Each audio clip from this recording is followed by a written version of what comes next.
Well, ada satu cerita menarik, ketika saya mengatakan bahwa rumusan yang Allah kasih itu eksak. Nah, ini menarik.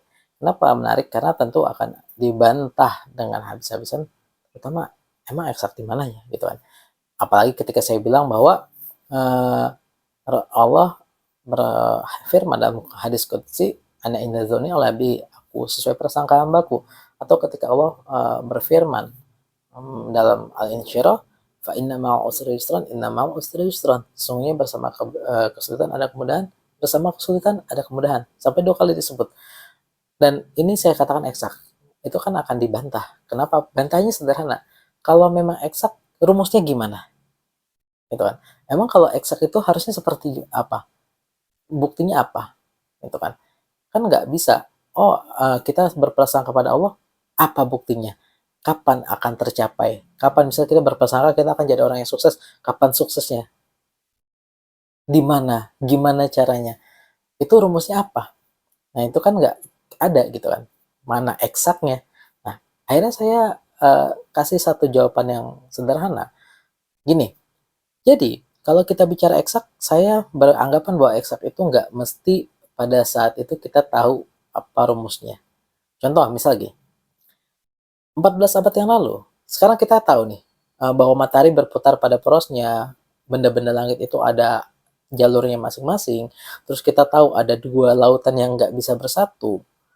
Tapi 14 abad yang lalu, ada yang tahu nggak? Nggak ada yang tahu kan? Nggak ada yang meneliti ke situ, nggak ada yang tahu matahari itu berputar pada porosnya, nggak ada. Belum banyak yang tahu bahwa eh, bulan dan lain-lainnya punya manzilah, punya jalurnya masing-masing. Atau siapa yang udah neliti bahwa antara laut Atlantik dan Pasifik nggak bisa nyatu gitu. Kan nggak ada. Tapi 14 abad yang lalu sudah ada yang ngasih tahu. Yang ngasih tahu apa? Quran. Quran udah ngasih tahu itu bahwa matahari berputar, terusnya bahwa benda-benda langit itu ada jalurnya masing-masing, bahwa ada 2 lautan yang nggak bisa bersatu. Dikasih tahunya lewat Quran, yang turunnya lewat Rasulullah, seorang yang ummi, yang bukan peneliti kayak orang-orang sekarang dan nggak punya peralatan untuk meneliti di mana laut yang nggak bersatu itu. Nggak punya teropong untuk ngecek apakah matahari benar-benar berputar pada porosnya gitu kan. Nah, ini kan nggak ada. Tapi 14 abad kemudian, saat ini, kita membuktikan bahwa hal tersebut nyata adanya. Dan bahkan kita bisa menemukan rumusannya. Bagaimana rumus berputarnya matahari, sampai kita tahu hitungannya, dan lain-lainnya. Atau kenapa lautnya nggak bisa nyatu, kita tahu tuh, ada rumusannya. Nah, pertanyaannya sederhana, ketika selama 14 abad yang nggak ada yang tahu kenyataannya, belum ada yang menemukan rumusnya, apakah matahari berhenti berputar?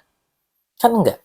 Apakah lautannya tiba-tiba jadi nyatu selama 14 abad ketika kemudian ada yang datang meneliti, akhirnya dia berpisah kembali? Kan enggak juga. Ataukah benda-benda langit yang punya jalur itu jalurnya jadi acak-acakan selama 14 abad tidak ada yang tahu rumusnya? Kan enggak juga. Nah, berarti kenyataan bahwa kita tidak mengetahui rumusnya atau belum menemukan rumusnya tidak mengganti atau tidak menafikan keeksakan,